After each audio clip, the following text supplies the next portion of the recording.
Hello, everyone, and thank you for joining us today. And welcome to our first of 13 finalist Zoom Spotlight session panels. I am so excited today to introduce our pediatric and adolescent innovation companies who have made it to our finalist round. We had over 1,500 companies apply this year. These companies have gone through now 2 rounds of judging, and we are so excited to have this conversation with them today to discuss some of the big topics and trends in this category in digital health. I will now turn it over to Dr. Daniel Kraft, one of our executive producers, who will be co-hosting this session. Great. Thanks, Melissa. Hey, everybody. I'm Dr. Daniel Kraft. Lucky to be one of the co-producers again for the Digital Health Awards from the Health Hub, Digital Health Hub. And very excited to kick off the series with pediatric and adolescent health innovations. I'm pretty key category. I'm trained in internal medicine and pediatrics, and we know that kids are not just small versions of adults, and there's lots of opportunities to impact that population, particularly to impact their health span and early smart prevention, diagnostics, and therapy in the pediatric space. So we've got some great finalist startups in this category we're going to hear from. Before we hear from them, I'm just going to hand it over to Alex Harris from McKinsey to give us a little bit of a taste of what she's seeing in the broader space. Over to Alex. Hi, everyone. Alex Harris. I'm partnered with McKinsey and do all of my work with health systems, and particularly spend a lot of time in the children's hospital space and in helping health systems evaluate innovative partnerships. So excited to hear from the organizations today. In the spirit of some knowledge partnership, we wanted to share, based on McKinsey's work with 1,000+ startups, and many of them in healthcare, just some ideas for how we might evaluate the strategies of the organizations that we hear from. And we do this based on something that we call the 10 timeless tests of strategy. And I'll just go through a couple of these so you have a flavor. The first is really the overarching, will the strategy beat the market? And so obviously a critical question as we listen to these different businesses. A couple of other ones to keep in mind. The second, does the strategy have a true source of advantage? And this is really about what is the unique special asset or capability that's being brought to bear, and why is that different than what others are able to bring? The third is around the notion that strategy needs to be granular, and choices about markets and segments and where to compete often contribute more than the majority of success rates versus how to compete. So the notion that the segment where you're competing is one of the most important factors. So encourage you to keep these in mind as you're listening to these different organizations, and really look forward to hearing from everyone today. Fantastic. Thanks, Alex. And I'm going to kick it over to Omkar Kulkarni, who's from Children's Hospital LA and heading up innovation there, to get our session set up and start off with our first finalist companies. Omkar. Hi, everybody. I'm so glad we're doing this. It's the Digital Health Hub Foundation and the awards that we do every year are so important. And I am so glad we finally got a pediatric category. I think as Dr. Kraft mentioned at the beginning, we've got about a fifth of the population is represented in our pediatric population. Yet we invest less than 1% as a country in terms of digital health innovation in pediatrics. So there is a discrepancy and a disparity as it relates to both time, attention, and money and funding in terms of how much we invest in a population that is important, not only because their health is important, but as probably many of you probably will agree, taking care of and ensuring the health, both physical and mental health of children, will result in those children growing up into successful, productive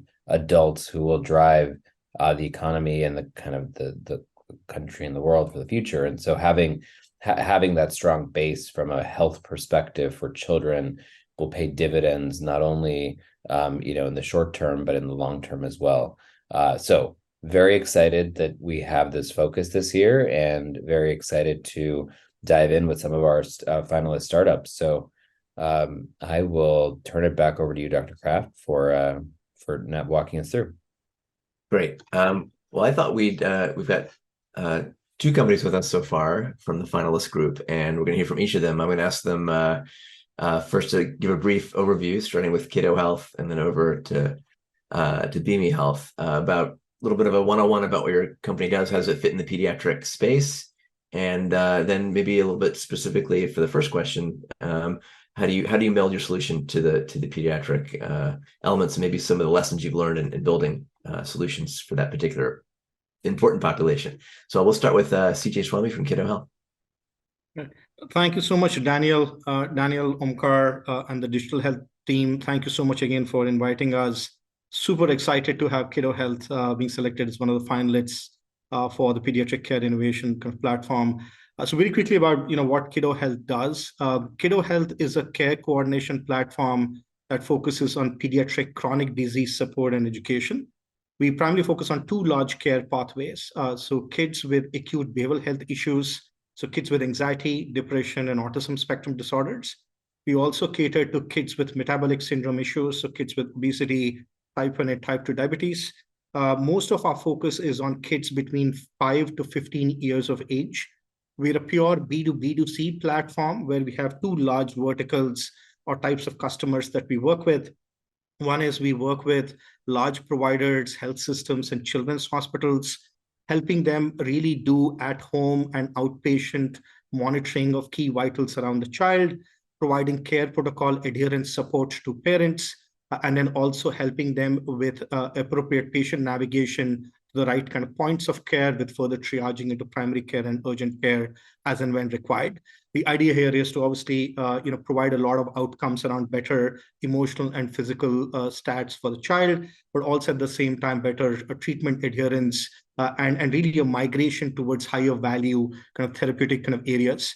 The other big kind of channel for us is working with payers to enhance families who have obviously kind of managing these chronic conditions for the kids, helping them engage the member, providing a lot of that care intervention in a much more faster and cheaper manner towards these kids, helping them really optimize the physician and the provider interaction that leads to overall lower cost of care, reducing a lot of unnecessary ER bounce backs as well as hospitalization bounce backs. And the last but not the least, on the Medicaid side, we help with obviously a lot of these Medicaid organizations be able to prove out their star ratings and HEDIS scores with respect to the data that we kind of collect. We have a 4-layer product stack. So the first part is really a mobile application that parents and caregivers use to really understand the daily health profile of the kid. A lot of vitals actually accrue into this mobile application. There's a journaling function that allows the parent to really kind of note what's happening with respect to the kid. And then there's patient navigation and scheduling bundled in with that.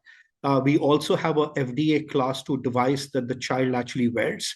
It has 5 sensors on it, medical grade sensors, but we collect close to about 25 exclusive biomarkers around pediatrics and provide a lot of longitudinal data analytics around that child to really create an in-time, a real-time kind of health profile about what's happening with respect to the kid. There's a web-based portal that the parent can also kind of access and connect back to the clinical decision support system of the provider. And then at the last but not the least, we have a data analytics platform that really also connects with on one end on the provider dashboard side, but also for payers to track kind of engagement rates, track kind of response rates, alert kind of reaction times for kind of parents, and just kind of linking that back into kind of claims ratios and kind of claims management, from a system perspective. I think, we started the business at the end of 2016. We went commercial in mid of 2020. We've been growing about 200% year on year. We're north of about $10 million in contracted revenue now. It's been a bit of a challenge. I think going back to the point that I think Omkar kind of raised, obviously, I think digital health adoption in pediatrics is not very mature. I think it's a pretty big challenge, but also at the same time, it is actually an opportunity. So I think just really kind of providing the whole kind of clinical validation around the platform, being able to get that early traction with kind of providers and payers that we work with today, that has obviously been an excellent kind of journey for us. And we've also kind of learned about the criticality of pediatrics as we kind of go along. But now I think, we're obviously seeing a lot of that adoption and traction starting to kind of come through. Fantastic. Just one quick question before we move on. With your wearables, how do you take this digitone from children and make it useful and insightful for the parents and the pediatricians? Yeah, that's a great question. So the view that we've taken is, which is, I think, perhaps unlike a lot of other platforms out there, which is, where I think a lot of the other platforms tend to obsess about point-in-time data. The simple matter of fact for pediatrics is that the trend actually tells you a lot more than actually point-in-time data, right? Kids are not mini adults. They're physiological, they're social, they're emotional kind of parameters, and how they interact with their environmental factors is just very, very different.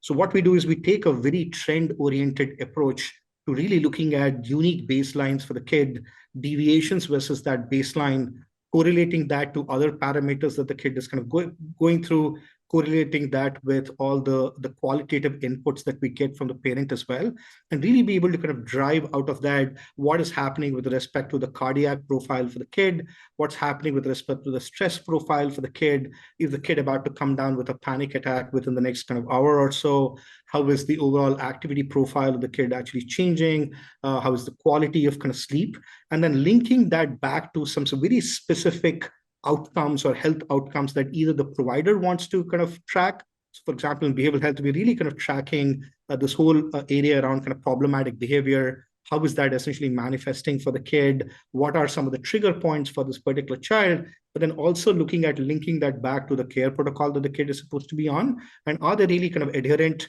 Is there a deviation happening versus that kind of care protocol? What modifications do you need to do, or personalization that you need to do for that care protocol so that the adherence levels actually kind of goes up, the adoption kind of goes up, and that obviously leads into much better health outcomes for that kid. So that is something that we are obviously doing a lot of work around with the provider platforms that we work with. And then similarly on the payer side as well, right? So really thinking about what are the true success metrics, for them. Is the member actually satisfied with this particular survey? Are they actually, with this service? Are they actually engaging with the kind of platform? How are they actually using this to be able to kind of manage their kind of kids' health profile, their kids' kind of health outcome? How is that leading into kind of additional optimization and efficiency from a physician interaction perspective? I think ultimately you have to kind of look at what are the primary motivations for the parent. What do they want to kind of see? What are the motivations for the provider? And we kind of sit in between both of those parties and just make sure that everyone has the right, trend. They have the right kind of insight. They have the right knowledge to be able to kind of take the decision that is best for that particular kid. Now, CJ, you've got your focus is largely on somewhat younger children. I know you're working with older kids as well. Nicki, your company is working largely with teens. So tell us more about BeMe Health and start there. Tell us more about it and the population you're focused on. You got it. Such a pleasure to be here with everyone today. Just delighted to be here. So BeMe Health, we are on a mission to help all teens become the best versions of themselves. And because they are digital natives, because their dominant realities are digital, the current mental health paradigm just doesn't resonate for them. And so what we set out to do was transform or set a new direction by combining digital assets and human touch, really going past legacy pain points like things are either a service or a product, or things are scalable or personalized. That if you really want to reach and influence teens, which I don't need to tell you, has been a problem throughout, way before this generation, we've got to give them what they like and what they need. And so what we did was we built a comprehensive platform that allows things like content and care activities, which I'm calling a new category, or I'd like to say category queen, it being supportive media, where actually we can provide things and equip teens with things that are always on, always available, so that they have support. We need to incorporate what the support to their way in the world. And so waiting for that appointment next week is just not going to measure up for this generation. And what we know about Gen Alpha is that they're more Gen Z than Gen Z. So we really have to get ourselves going in that direction. So we have these digital assets coupled with human touch, 14 hours a day of coaching, white labeled solutions with therapy, psychiatry, and always with crisis support as the underbelly. And why we did that was that all teens need different levels of support. You could have food insecurity, you could have struggle with diabetes. You could have a clinical diagnosis. You could be at risk for a clinical diagnosis. You don't need my app to tell you that teens are stressed. 100% hit the perceived stress scale that they're stressed. We need to help them manage better. We need to equip and empower them with a sense of agency. And in order to do that, we had to put a tiered level of support or a sequence of interventions across the continuum so that we could be an enabler in the ecosystem. And what I like to say is that we be a stitch in the ecosystem. So some of the ecosystem thinking that I'll end on is that as you look at the teens and you look at the care continuum that exists out there, there's been a lot of fracture and fragmentation. And so having mental health come in and using us to help engage teens so that maybe they're on wait lists for therapy and psychiatry. Maybe they just were discharged and there's a gap to getting to adhere to an outpatient program.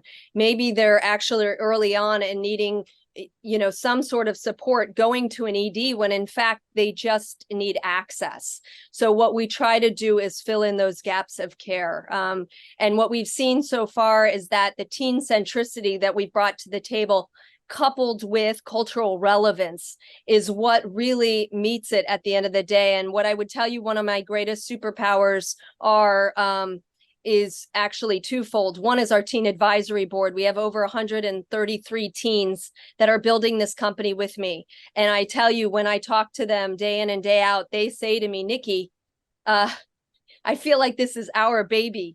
Wow, look at our baby grow. They are not thinking about stigma. They are feeling like they are creating their next generation of mental health support, which just gets me up every day to jump into this. And the second is building a team to support this. When you ask what requires of the pediatric population or doing innovation, you need a team that has diversity of thinking. So I always say I'm really the chief talent manager of the company.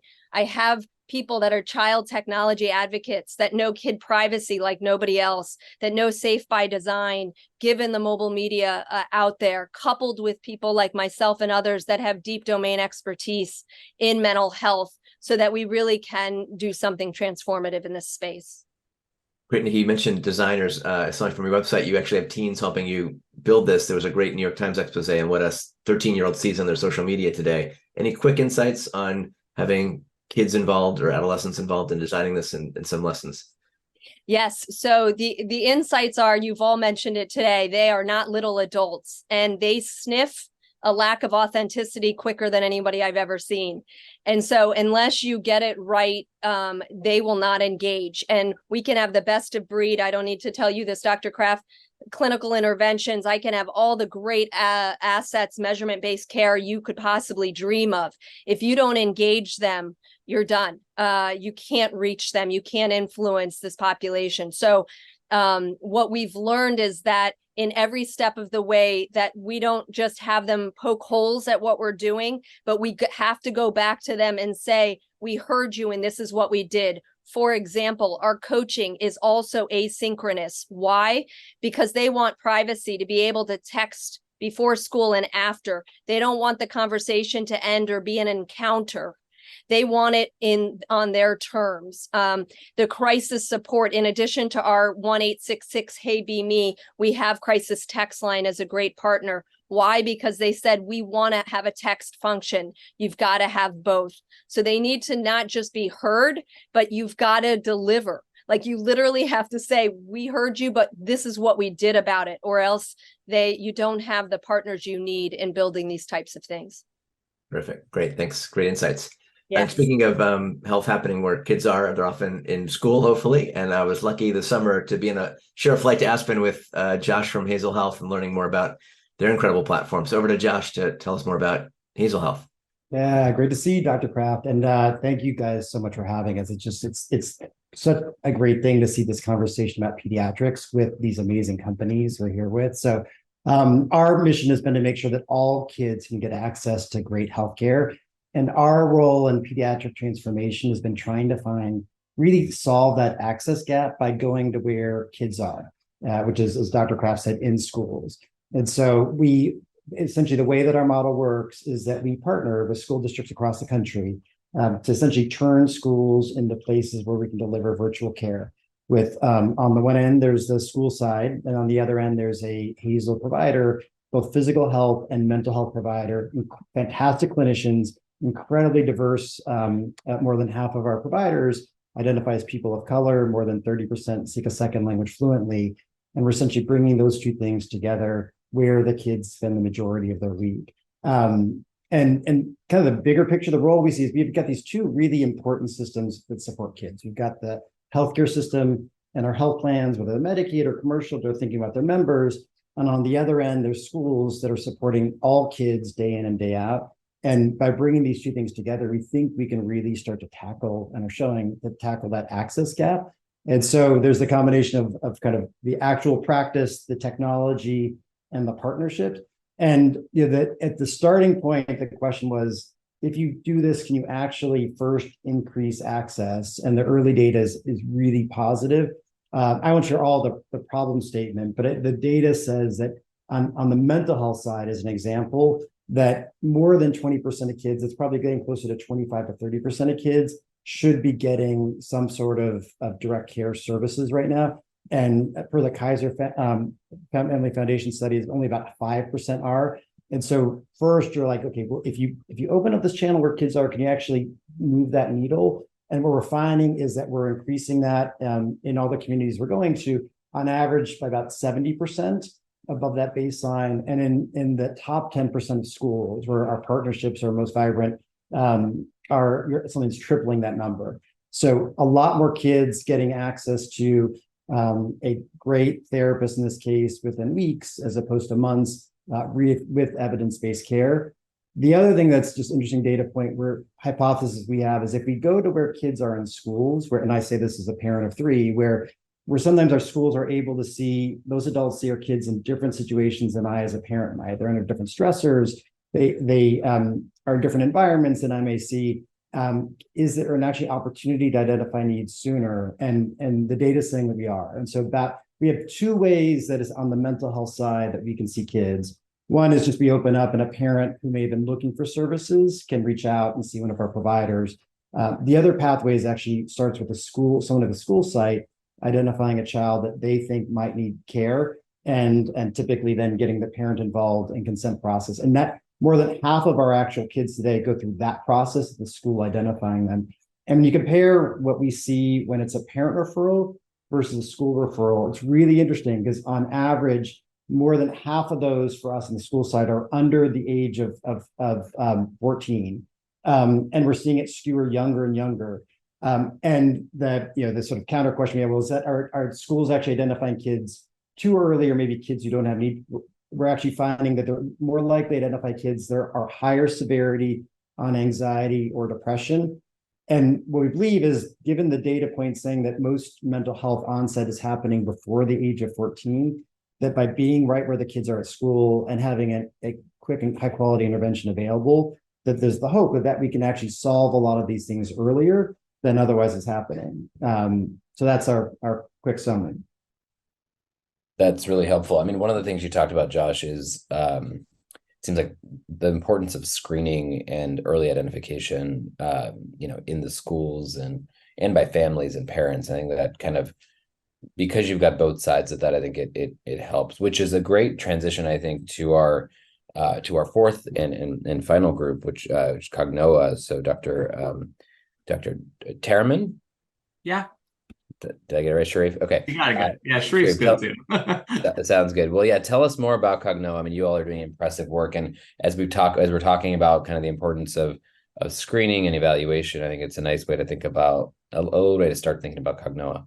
Yeah, good to see everyone, Daniel, Omkar, and everyone. Yeah, this is great, and I love, as I think most people know, I'm a pediatric neurologist, but I also have a board certification in clinical informatics, and everything that we're doing in this pediatric space is really addressing shortages in specialists, problems with access to care, finding patients where they're at. I mean, these things are really, really important, and the equity piece is also really, really important. And so what we've been doing at Cognoa is really focused on how do we advance child development and behavioral health We did that with the first and only actually FDA authorized diagnostic for autism for children 18 to 72 months old.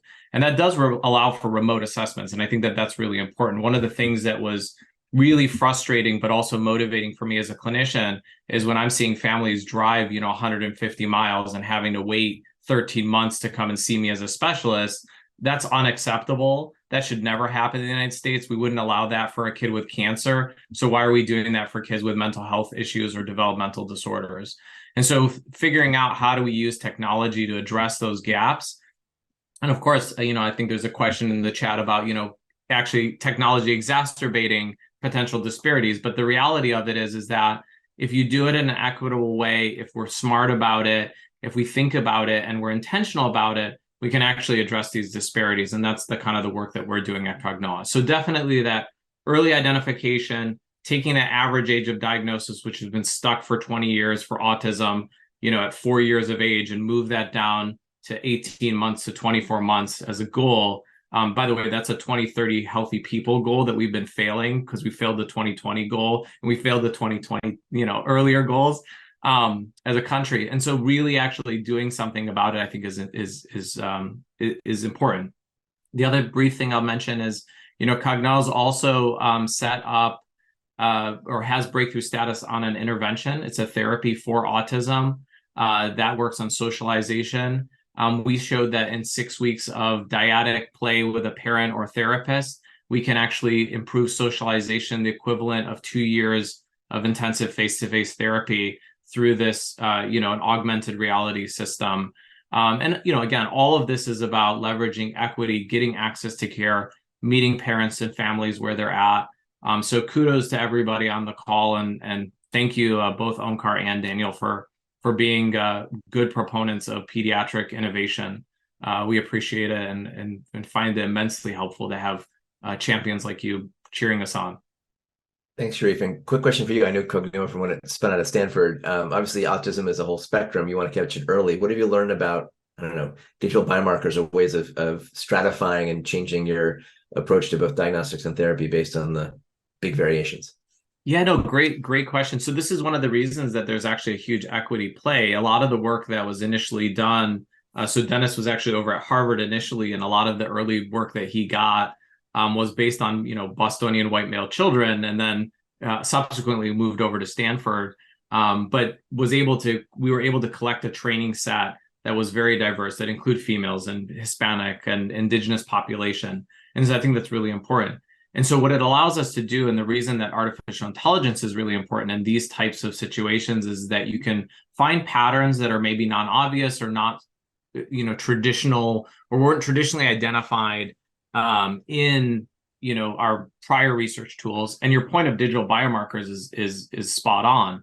The more data we collect and the more comprehensive and multimodal of an AI system or a data collection system that you have, the greater granularity that you can identify for these patients or these kids, and the better you can understand them. And then that helps you direct and actually start getting to personalized medicine, right? Something that we've been talking about for a long, long time.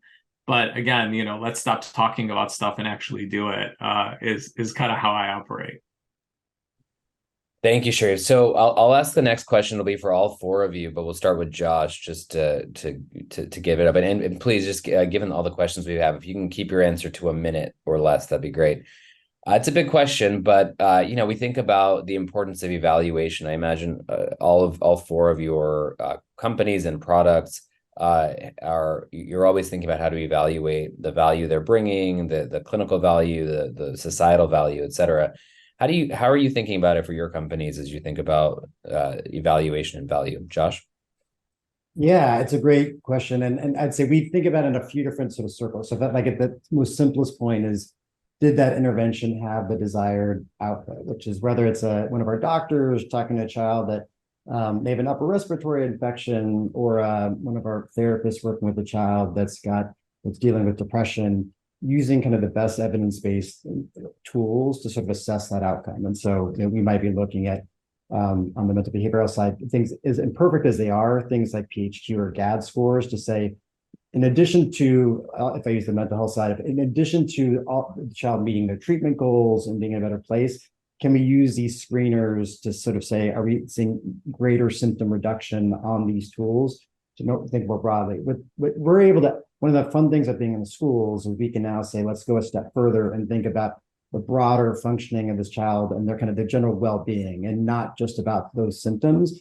And so we think about things of a long haul, the ability to look at things like, is that child actually attending school or missing work, which we know is student attendance is highly correlated with a bunch of outcomes we care about with kids, and everything that you think about from grades to graduation rates, but even things as extreme as things like incarceration rates are highly tied to whether or not kids are in school. And so there's a whole set of outcomes outside of that intervention that we are trying to build ourselves to say, first step of like what's actually happening in 3 months following the intervention, but then hoping to, now that we partner with schools for such a long period of time, that we can think about multi-years of a child we might meet in 9th grade. What would be the outcomes you'd want to be able to look at in 12th grade to know that the role that we're playing alongside our school and health plan partners is making an impact. And then there's a separate piece for us, which is the actual qualitative feedback from our families and from our students. And like with our parents, some of the kind of initial points that are just getting feedback from them on something that's been as simple as like, did we help you not have to miss work because we were able to solve something that you might have normally had to take work off of to attend? And we're hoping to get more and more into, are we giving you and your child the kind of care that's helping you better know how to support your child? You're seeing the kinds of behaviors at home that you feel better about, but also feel like you've got an actual partner in the healthcare system that you may not have had before. That's really insightful. And I can imagine how with all the stakeholders you have, with the parents, the schools, the students, the kids, you've got to get all that feedback, both qualitative and quantitative. CJ, what about you? I mean, I think you've got a unique patient population. I think the wearable aspect of it brings a whole set of data that I think is interesting to think about from an evaluation perspective. How are you and your partners thinking about evaluation? Yeah, thanks for that, Omkar. So we've almost kind of broken it up into what we believe are kind of core outcome measures across the parent piece, across providers and kind of payers, because we look at that whole continuum between the patient and the parent and the provider and the payer as well. Obviously, there's a lot of, I think, qualitative and quantitative information that actually underlies all of this. But what I've typically seen is a lot of this engagement really happens almost at like 3 questions. On the parent side, we're looking at, are we actually reducing overall exacerbations for the kid? Because that's really the outcome that the parent really wants, that the kid needs to become healthier. The second piece is obviously just qualitatively, does the parent believe that they are more informed, better informed, and better able to deal with their provider and that condition of the kid, just from an education level kind of perspective? What is the feeling that the parent has? And the last but not the least, there are additional elements around kind of things like missed school days. How do you reduce number of kind of missed school days for the child? And that comes back to the amount of time that the parent is actually spending with respect to the kid, from an ancillary kind of perspective. How do you effectively kind of reduce that? So if you can create that parental ecosystem that really helps them improve these outcomes, but also at the same time make them more educated about how to deal with the kid, that's a phenomenal outcome for us. On the provider side, again, we have 3 metrics that we kind of primarily measure. One is a treatment protocol adherence rates. The second one is just migration towards higher therapeutic kind of care or higher value therapeutic care. And last but not the least is just impact on patient billing. Again, there's a lot of kind of qualitative, quantitative factors that kind of go in there, but I think these are the 3 primary factors we've seen people engage on. And last but not the least, on the payer side, the way we measure outcome is member satisfaction scores. How are they essentially kind of going up? How is your NPS for member engagement actually kind of improving? What is your claims ratio reduction? So pre-kiddo, post-kiddo, over a 6-month period, over a 9-month period, over a 12-month kind of period, what does that absolute cost of care reduction kind of look like? And the last but not the least is, how does that again kind of translate into better care outcomes for the family and the member itself, which goes back to the first category that we have. So we kind of broken this up into a 3 by 3 by 3 kind of matrix of outcomes that we actually collect. Makes a lot of sense. Thank you, CJ. Nicki, what about you? I mean, you've got your teens and they're clearly, I'm fascinated to hear about how you're thinking about evaluating your product. Absolutely. So there's two ways that we look at value. One is engagement with this population, right? And the second is impact. So when we think about engagement, mental health as an industry used to be about time saved, right? All these great long inpatient days start shrinking and shrinking. And I think people like social media have been focused on time spent, right? And it led to addiction. And so what we're thinking about as we think about it more in the time spectrum is time well invested. So instead of engagement, what does meaningful engagement look like with this population? And so one of our paths to defensibility is the algorithm we've built behind what we're doing so that we can have a sense of a Be Well score that transcends how we've looked at it. So it's personalized and it's feeding the teen what they need, equipping them with bite-sized skills that then lead to impact. And impact is not just static. So as a psychologist, I can tell you, empirically validated measures are very important. The PHQ, the GAD, PSS, WHO-5, you name it. But in this population, it's incomplete. You need to hit the dynamic variables as well. And so we've built out what's called micro polls, and some of it's come from the work of bringing in talent outside the mental health industry that have been able to measure in different ways than our industry has. And so they look at psychological drivers such as hope and self-efficacy and things like that very quickly across touch points. And so when we then at the end of the day, we look at it and say, okay, there's not just a reduction in symptomatology, we're actually seeing an increase in psychological benefit. So great, we see that BeMe now is reducing depression. That's great, but now I'm also seeing that they're increasing hope. So now we've got a paired association that helps us not just get teens to endure, but they're actually then flourishing. And so that at this point, we've really kind of culminated in, okay, so as we look at the big picture, we have teens that are seeing that they're engaging with us. They're then showing some sort of impact and they're taking it into their lives, saying they've learned something, that they are feeling more hopeful, all the important things, and bringing it to the next level. And just a little teaser, I will announce at Health, our first community feature that will allow them to actually share some of this exciting impact with family and friends through their mood as our first community feature. So more to come, but that builds off of what I'm trying to do in terms of, because you can't transform mental health without transforming measurement along with it.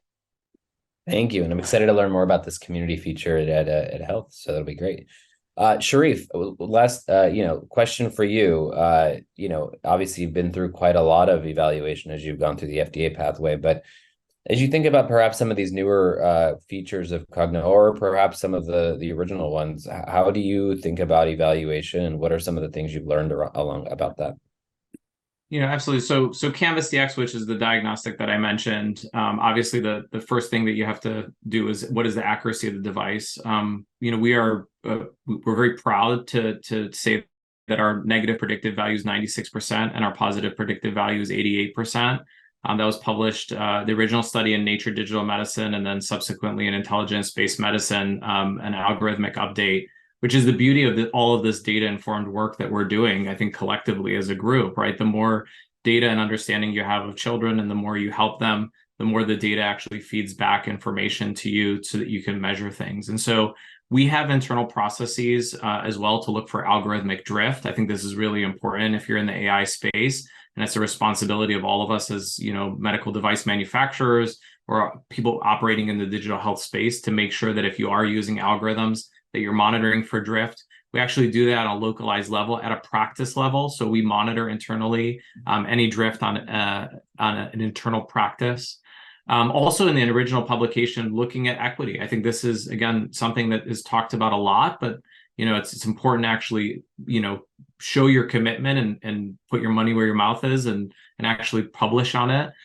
So we looked at covariate analysis and we recruited within our sample set of a population that mirrored the US population, that included an indigenous population, that included Hispanic, Black, low socioeconomic status. And I'm very proud that in the original study, we actually recruited a lower socioeconomic status than the average within the population, which is really hard to do Because if you look at the majority of studies, most of them are actually in a higher socioeconomic status group. And so we're very, very intentional about what we measure, how we use data, how we use that responsibly and equitably, and make sure that we have internal processes to really drive that home.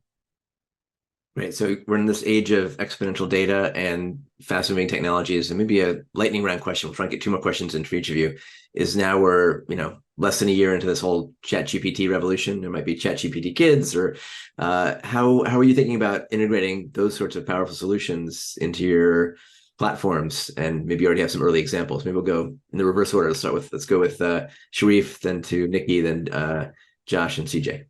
Absolutely. Yeah. I think the large language models really hit the scene hard because it fundamentally changed the way we think about artificial intelligence. A lot of artificial intelligence was very narrow, right? I can make a hot dog detector or not hot dog detector, right? Kind of thing. But can you actually expand that out?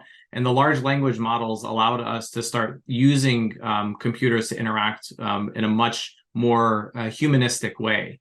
For us, one of the most important things is we are building those digital biomarkers, as we mentioned, specifically on the video samples. So computer vision has also been lagging. But again, the more data and the more you annotate the videos, the more we can apply computer vision.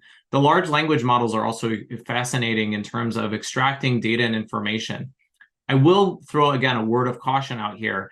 If done in a silo and without intentionality, anything that we do with data has the ability to amplify and magnify pre-existing biases. And we know that these are huge within the healthcare system that we're operating in collectively, both in pediatrics, adolescent medicine, right? You're going to see these disparities. And so if we're not good about our training data and applying these new tools and being thoughtful about them, we have the risk of actually amplifying and worsening those disparities. So just word of caution, please, please, please, make sure your training sets are diverse and make sure you monitor on the back end the application of any data that you're using. Thanks. Nicki, over to you. Any teen GPT coming up to BeMe?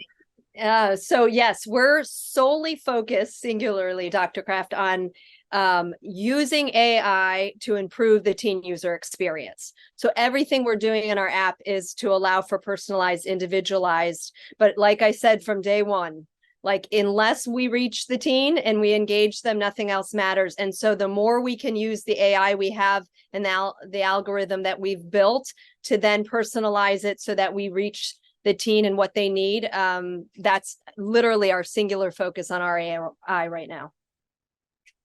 And it can help adults communicate with teens potentially as well, doing all the new slang and terms I can't keep up with.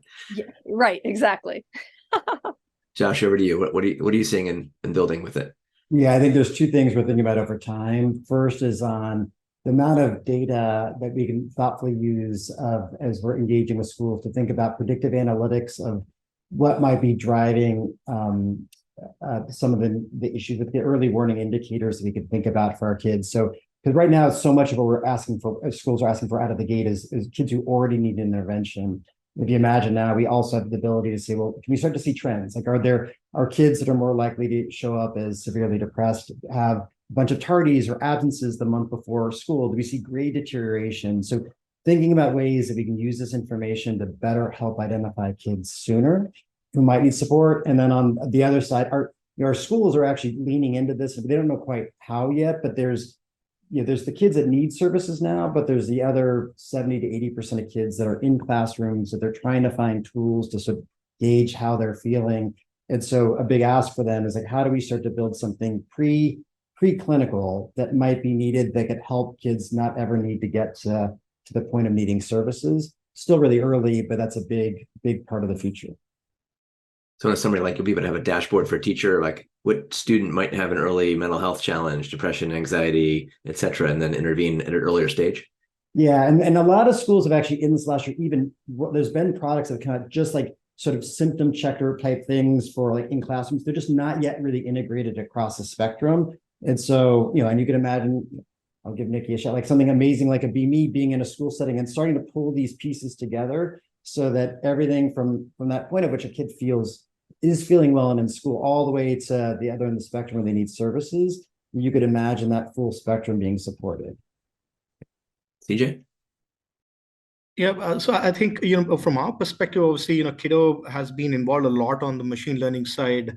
All of our close to 25 algorithms that we currently have obviously have been developed with a lot of these machine learning, tools that we have built proprietarily. A lot of the algorithms are obviously kind of pediatrically kind of verified.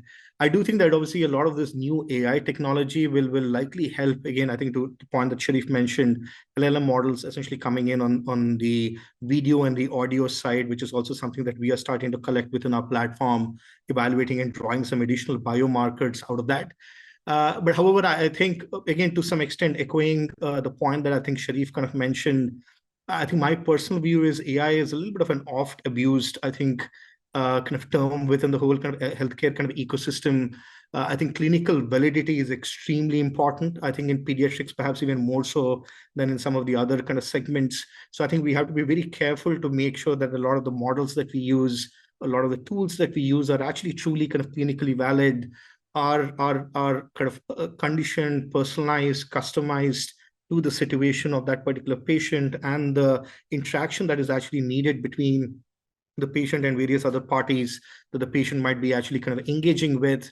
I'm personally not convinced that I think Chat GPT is there yet.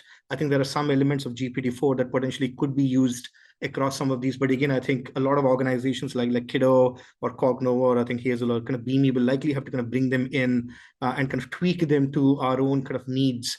And the use cases that we kind of work with to be able to really kind of deploy them in the right kind of manner. Well, thank you. Thank you for those thoughts. And this kind of dovetails into our final question, which is a bit of a futurist question. So, if we were this is the first time we're having a pediatric focused vertical within the Digital Health Hub Awards. Let's imagine it's 5 years from now. What do you hope that 5 years from now, if we're having the same conversation with a group of startups? What do you hope the conversation is revolving around? Where do you think the pediatric startup industry has kind of evolved into, and perhaps even how you fit into it? Help us imagine a future 5 years from now around pediatric health and startups. Josh, we'll start with you. Yeah, well, I'll just say, like, for me, it's thrilling because when we started Hazel 7 years ago, there were amazing people doing pediatrics work, but there wasn't the same focus on digital health innovation. So for me, this is just a great starting point. When I think about 5 years from now, it's number one, that we've started to actually really lay out this idea of the ROI on investing in kids and how that plays out in the healthcare system over a long period of time. Because in general, most of my work through Hazel was in the adult and sort of senior chronic disease section. And there's very well documented pathways of, if I can move this metric or lever, here's the ROI. And there's so much opportunity here on the use side for us to show how these real early interventions that don't have to be very cost intensive can have a really big impact. And I'd actually say even for that child, but often as a gate to get that parent or family member also engaged in the healthcare system. Because a lot of the kids that we're focused on at Hazel today, they're the kids of parents and grandparents that in other work you're doing and trying to find a way to get engaged. And using this as a leverage point to say, look, we can create a great experience for your child. Now let's also bring you into the healthcare system as well, is a huge opportunity for us going forward. Thank you, Josh. Nicki, what do you think? 5 years from now, what will we be talking about on this panel? All right, here's my predictions. We are going to be able to finally talk about integrative, interoperable care across the continuum. Gone will be the days where we're saying, well, I don't know what the ROI is on the medical costs of mental health. Well, I don't know what the medical capability is on the mental health side, but we'd actually show a true kind of medical behavioral integration in a way where it's guided and informed clinically versus financially, because we'll have figured out the financial innovation side and we'll be able to bring it to the clinical side and finally see this humanistic true, care that really can be value-based, that really can say it doesn't matter if a kid is sitting in needing help with diabetes or a kid in a psychiatric unit, that none of that matters. This isn't about static financial parameters. This is actually guided by the clinical innovation that everybody is working so hard on. And I don't think it's too much of an ideal to say what I'm saying. I think you've got the best minds working on it. And I think we just have to keep financial innovation in lockstep with what we're talking about. And we need to be the experts compelled to bring this forward versus, being kind of held back by maybe some of the financial guardrails that exist today that don't allow for what I'm saying. I look forward to that world 5 years from now. I'm hoping we're right. We're there. CJ, what do you think 5 years from now? Yeah, I think echoing some of the points that I think some of the panelists kind of talked about. One is, I think, obviously today, just fundamentally, I think pediatric care is still very, I think, underserved. Digital health adoption, I think, is still fairly kind of low. I think in 5 years, I kind of see a tremendous change in that actually happening. I think there's going to be a lot more adoption, I think, across this whole kind of digital health ecosystem. The second part to this is, I think we're going to likely see a significant move from this whole very inpatient care-centric kind of model that we're seeing in pediatrics today to it's a little bit more of that kind of at-source kind of treatment models, right? So really at home, at school, which is where the kid is actually spending a lot more of, I think, their time. I think we're going to see a lot of those kind of care protocols kind of coming in from an at-source kind of perspective. Treatment, I think, shifting towards that. I think even just kind of engagement of other partners like kind of providers, kind of payers, employers, really kind of shifting towards that. And last but not the least, I think a lot of that recognition of, I think, pediatric care being really extremely important and having a percolating impact on that longitudinal kind of outcome for an adult, right? So if you can cater to this kid when they are 5 years old or 10 years old, that fundamentally changes the probability of any of these occurrences when that kid is now 30 or 35 years of age. I think a lot of that adoption from the whole ecosystem partners, I think, will start to happen a lot more. I think the recognition of that will likely again happen a lot more. I'm not sure how connected this still, I think, will still be at that stage. I think today, unfortunately, we have a very, very complex healthcare kind of ecosystem. And I'm not sure the connectivity measures around that will actually fundamentally change very, very quickly. But I think we're going to see a lot more of that adoption at home care, but I think also the acceptance of ecosystem partners to play in that space. That's great, CJ. Thank you. Sharief, same question. Where are we at 5 years from now? I like hanging out with really smart people like you and Daniel. So I'm going to quote James Wall. So I can't take credit, but he said on one of the panels that I was with him that pediatrics makes up 25% of the population and 100% of our future. And I think one of the things that I'm seeing, which I'm very excited about, is this focus on pediatrics, right? I think, a couple of years ago, femtech sort of came out of the shadows and people started realizing, oh, half our population is women. We should probably pay attention. And I think we're going to see the same thing in pediatrics in the next 5 years. The second really smart person I'm going to quote is our Chief Intelligence and Innovation Officer at Children's Health of Orange County, Anthony Chang. He always talks about it's not about technology versus the clinicians. It really is a partnership. I see in all of these spaces, digital and technology being adopted, but we're not going to lose our personal touch. I think this is really important. So, one of the really cool things that we also did at Children's Health of Orange County was we started actually building wellness spaces in the schools so kids had a space to go, right? So it's how do you manage like BeMe and Hazel and Kiddo and Cognoa with the schools? It's all about ecosystem, right? It's about this convergence of the technological world and the real world, right? It's not about separating them. It's about bringing them together. And I think that's what we're going to be seeing in the future of healthcare. And then the last thing that's really, maybe one of the questions that came in the chat, which is like, what is our biggest barrier? Honestly, it's the health economics. Nicki started touching on it, but, we've got, I think, payers and health economic systems, which are malaligned with good care, right? And this concept, right? We've been talking about value-based care for a long time. I love this. You'll see a theme with me. It's stop talking about it. Let's actually do something about it, right? And so, sometimes when I'm having conversations with payers, I'm like, hey, we can do a value-based contract, right? Pay me to find the kids and drive the average age down to 2 years, instead of, because our average age right now is 2 years, 11 months, not 4. Like, pay me for that. Pay me for performance. They don't understand. They don't have the system to actually do value-based care. So even though I'm offering it, they're not there yet. And so I think seeing this shift, my hope is within the 5 years, we really see a change in the way we pay for healthcare.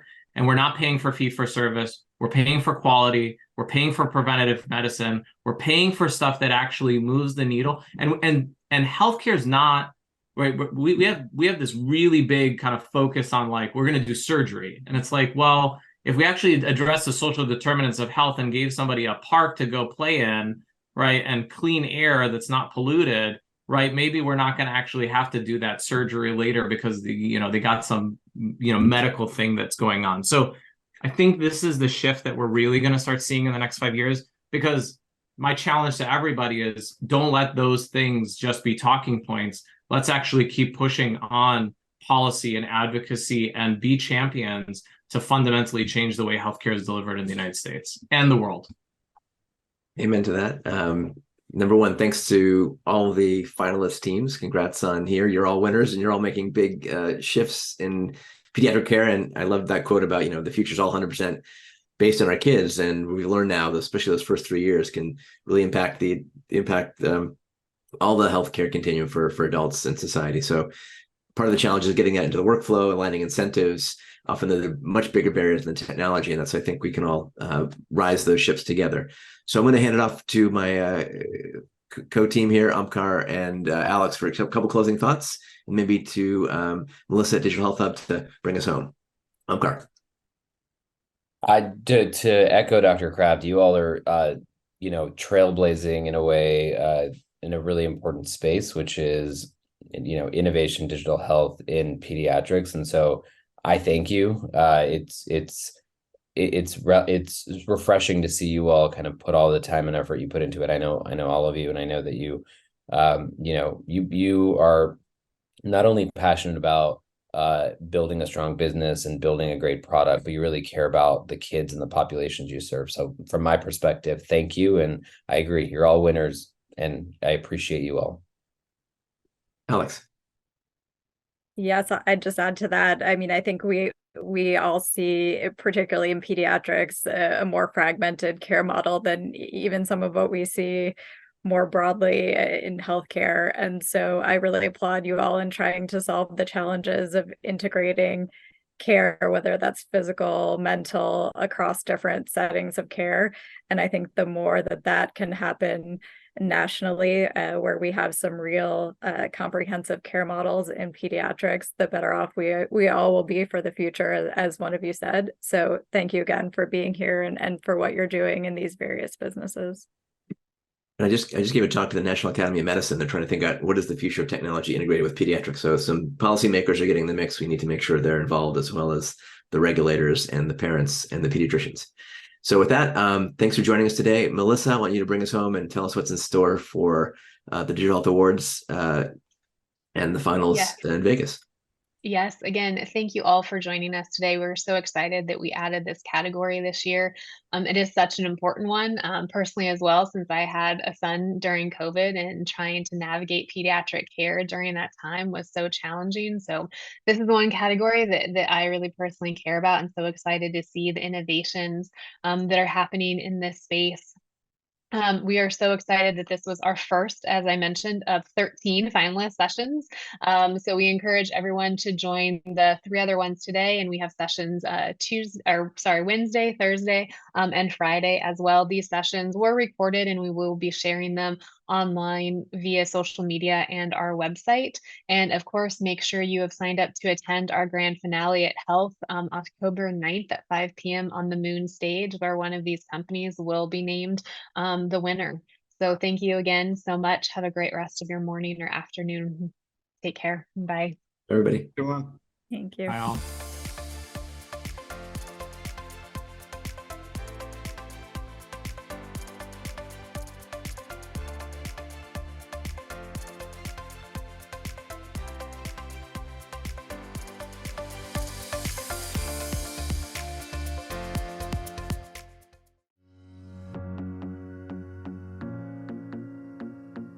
Hi, I'm Nicki Tessler, CEO and co-founder of BeMe Health, where we're setting a new direction for teen mental health care.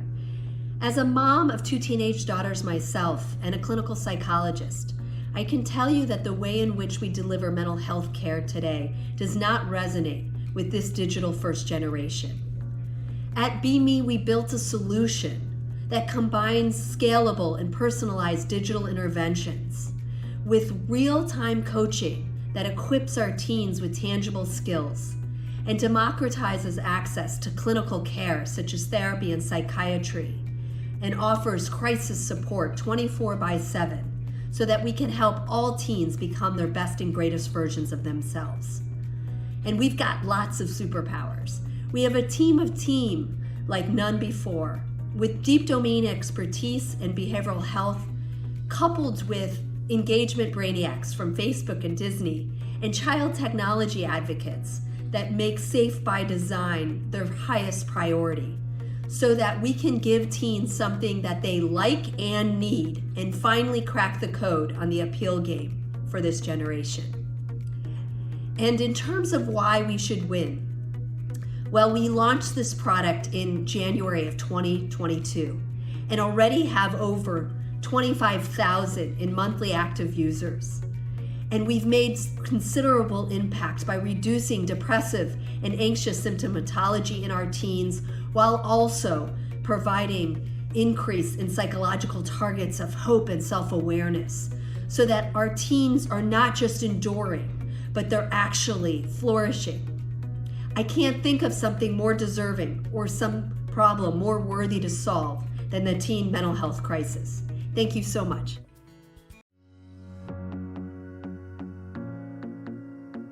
I'm Dr. Sharief Taraman, CEO of Cognoa and dual board certified in pediatric neurology and clinical informatics.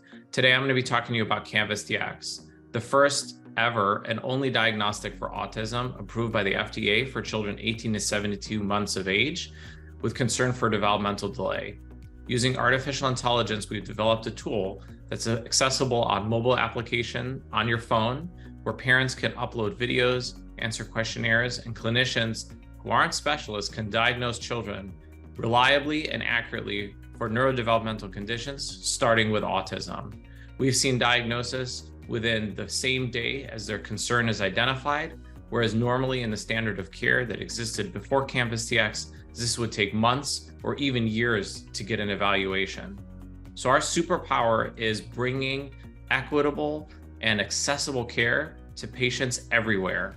Deployed remotely, Canvas DX can help non-specialists like pediatricians and family practitioners evaluate and diagnose autism and neurodevelopmental disorders on the spot the day that the concern arises. This is fundamentally going to change the way that children develop, because the time that's wasted waiting in lines is an opportunity where children are missing the benefit of early intervention and reaching their fullest potentials. We don't accept this in cancer. We don't accept this in other neurologic disorders. So why are we accepting this for children with autism? This is why we should win. We're addressing a problem that's been a problem for decades, something that's been stuck in the past, where there are biases against Blacks, Hispanics, low socioeconomic status, and females. Canvas DX addresses and solves these problems and has been demonstrated to show that it can fix this problem, which is unacceptable. I welcome you to join our fight in helping children.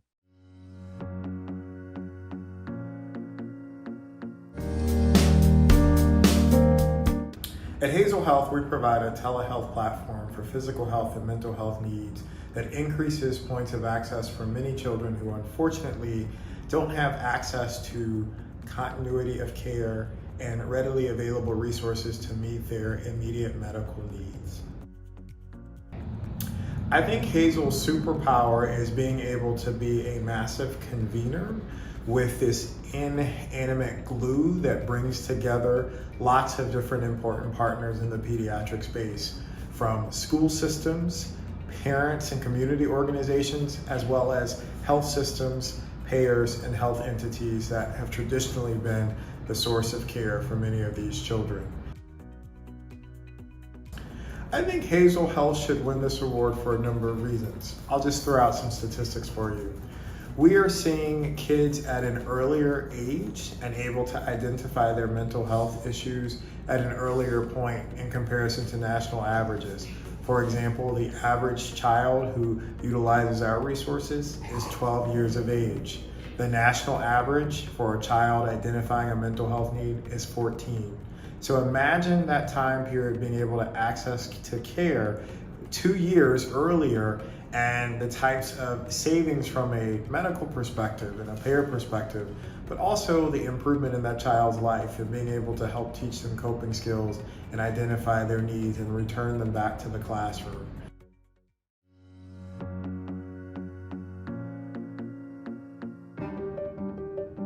Hi. Kiddo is a smart band for kids, like me.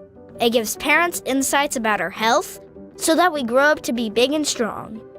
My parents tell me they love Kiddo because it keeps me active and healthy. I can't wait to show you all the key features that my parents use, that you can use too.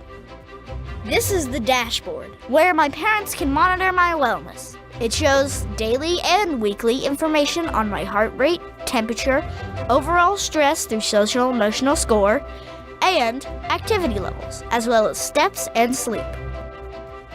My favorite one is the temperature gauge. Kiddo shows my parents the temperature of my body so that they know if I'm playing too hard or getting a fever. Kiddo sends alerts too. If my temperature and heart rate are high, then we all know I should sit down and drink water. I also like the sleep tracker. Kiddo shows my parents and me how long I was asleep and when I was awake. It tells us if that's more or less than normal.